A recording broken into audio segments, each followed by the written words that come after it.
Hi, I'm Roxanne Carter, and this is a new pattern of mine called Gemstones. And it uses Krista Mosier's Creative Rids new 60-degree diamond.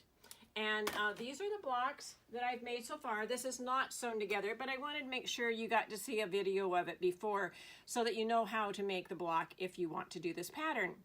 It is done with a 60-degree triangles and rectangles, and so I'm going to show you now.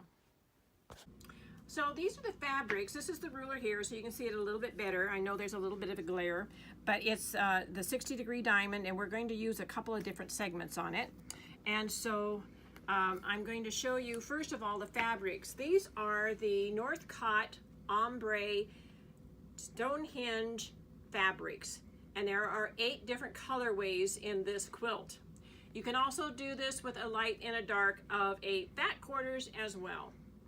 But what I've done here is I've cut these 2 pieces in half right at the fold, and now I'm going to take this one and I'm going to lay it on top of, this way, so this one, so that I have a light and a dark of at least 3 colorways. So as you see, I've got the very lightest on top of the dark there, the lightest dark, and the medium to there, and then the darkest here. So there's a contrast between all the layers. Okay, so now we're going to take and cut our strips. And so what I did is I'm going to turn my fabric around so I can cut because I'm right-handed. And I'm going to now cut 4 sets of 5 1/4 inch strips. So I'm reading over to my ruler, all the way over to 5 1/4, and I'm going to cut these into strips. That's going to be 1 block right there and another block right here. You should be able to get 4 sets of these out of the fat quarters or the half yard fabric.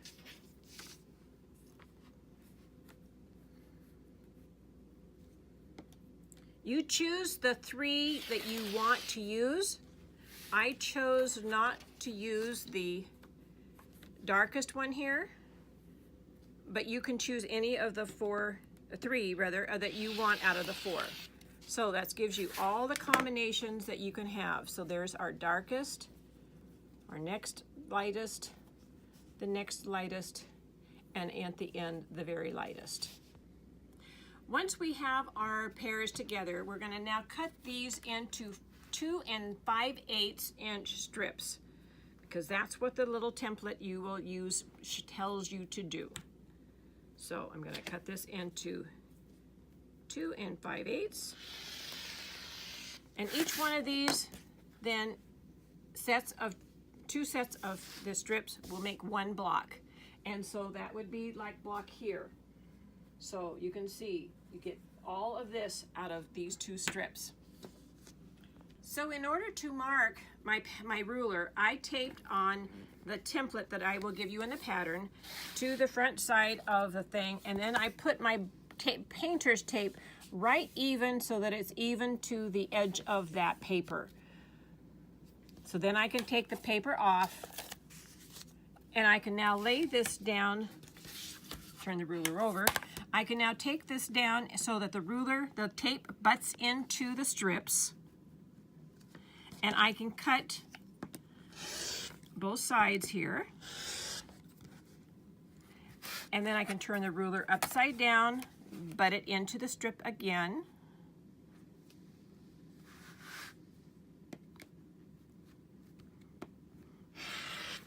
and then I can get 1 more here out of the end. So we need all 3 sets of these pieces for the block. So now I can take and put these all in 1 pile,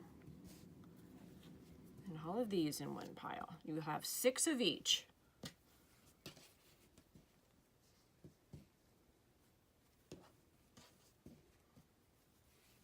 Now we need to cut the background for these pieces. I just want to make sure that you know when you're making your putting your paper pattern onto the ruler that you make sure you put it on the 1/20 inch little degree there and not on the opposite end that doesn't have that mark. So because of how I'm using the 1/4 inch line, I put my paper right on that corner and then tape on the opposite side. For the background, we need 2 5/8 backgrounds by 4 3/4 inch pieces. You keep them right sides together so that we get both sides that we need. And we're going to lay the ruler so that the line of the ruler, again, the tape of the ruler is still on the bottom edge here, but that 1/4 inch line right on the side there is on the outside edge of that 4 3/4 inch piece. We're going to go ahead and take our cutter and we're going to cut here, and then again notch that, important. And then we're going to take and turn this one around and do the same thing. We line the bottom up with a 1/4 inch line here, and all we have to do on this one is cut that little notch. So I'm going to take one of each, the light and the dark of my pairs.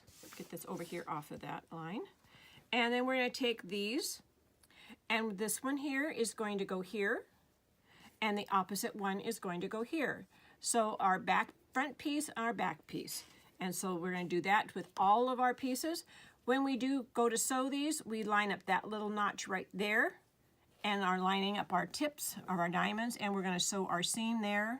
And then we do the same thing on this side. We're going to sew that there like that. Okay, so now I've come over to my sewing machine and I've got my pieces all laid out here. I've matched my the points there and the little notch up here. So I'm going to take and pull this one right here, and I'm going to sew that. Okay, so now I'm going to start sewing, and I'm going to sew here all the way through with my 1/4 inch foot.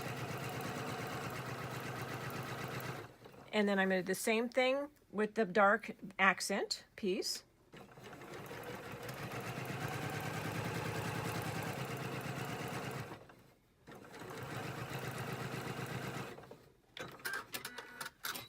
The pressing on this block is very important. So the light color is going to go out to the background,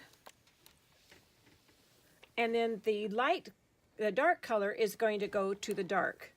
So we're going to press that one in like that. Then we're going to take the two and place them on top of each other, and we're going to sew down here. So these two seams are going to butt into each other right here. So this one's pressed up, this one's pressed down, and so they're going to butt into each other, and you're going to get a nice junction on that point there. And then we'll just sew all the way off the end.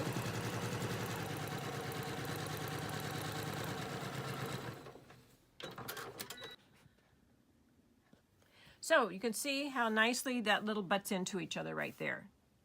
So we're going to now go back to the iron. We're going to press it to the lighter side, so that all of these seams are going to kind of go in a spiral section there. Okay, so now that I've got all my units sewn together, I'm going to take and I'm going to trim off these top two corners. You can use scissors or you can use a rotary cutter. We want to get rid of those points out of there. And then we're going to take our ruler, and we're going to take the ruler and we're going to use the 6 1/2 inch line. We're going to lay the 6 1/2 inch line at the bottom with that center line on the seam. So we've got 6 1/2 down here. Oops, get up a little bit more. And the diagonal line is right on my seam. I'm going to now trim up this block just so that it makes it a little bit easier, because of the edges can stretch their bias. And now I'm going to then cut here just to trim up the side. So I want to do that to all the blocks. So I've got the three sewn together. So there's your center seam there, and there's a seam there. And I pressed both of these going out, so there's a nice flat piece in the middle. And then I did two of those, and so that is what makes one of our gems in our quilt. Okay, so the side corner blocks are made differently than our whole blocks. Here we're sewing the halves together like this, but when we sew the rows together, we're sewing just this row here and then this row here. So this unit has to be half of one of these, and this unit is half of one of those. Okay. So these units here are just the single units that we had before we sewed the blocks together. So this one was over here and this one would be here. So instead of sewing these together, we're going to take and sew one of these to here and one of them to here. So these will give you both of your side units, but you need to trim these up first. Excuse me. So you need to take and place the 6.5 inch line at the bottom and place the 1/4 inch seam allowance on the outside edge here, and then we would trim these up. And this has already been trimmed, but I want to show you that you need to trim these as well as the units, the 3-piece units that we've made. So then we'll take this, line these up, these seams should butt into each other here, and sew down, press out, and then this one is going to go on this side, sew it on, press it out. Our side pieces are cut from a 6.5 inch by 4.25 inch rectangle. And to cut this unit, we're going to take our ruler and we place again the 6.5 at the bottom, and we're going to use that 1/4 inch seam align on the outside edge there, and then we're going to cut these in half. There, like that. And then that will give us our 2 pieces. Okay, so for the setting triangles, these are 6.5 inch strips from our background, and we're going to take and lay the 6.5 inch line of the ruler right on the bottom. Our top is right there, and we're going to cut both sides. And you will just continue across the ruler using this upside down, like this, 6.5 there, and cut, and just all the way across your strip you're going to cut these triangles out of. Okay, so for the set I didn't use, because you only need 3 of these groups in the quilt. So this is the darkest of the 2 sets. And so what I'm going to do now is I'm going to take these, I'm going to cut them into 2.5 inch strips. And so that's going to be a little bit of a little sliver left over at the end. And then I'm going to take these and I'm going to then cut these in half. So now I have my pieces. I will cut these in half so that I have these pieces here. And then I'm going to take and I'm going to sew these together diagonally like this. There. So when I open this up, it would be like. So I'm going to do that with all the different pairs I have set here that I'll do that with. So I have all the different combinations. There's 2 of each, and so I'm going to be able to make my binding by sewing these all together, all going from one color to another color, and then just repeating the colors as we go around.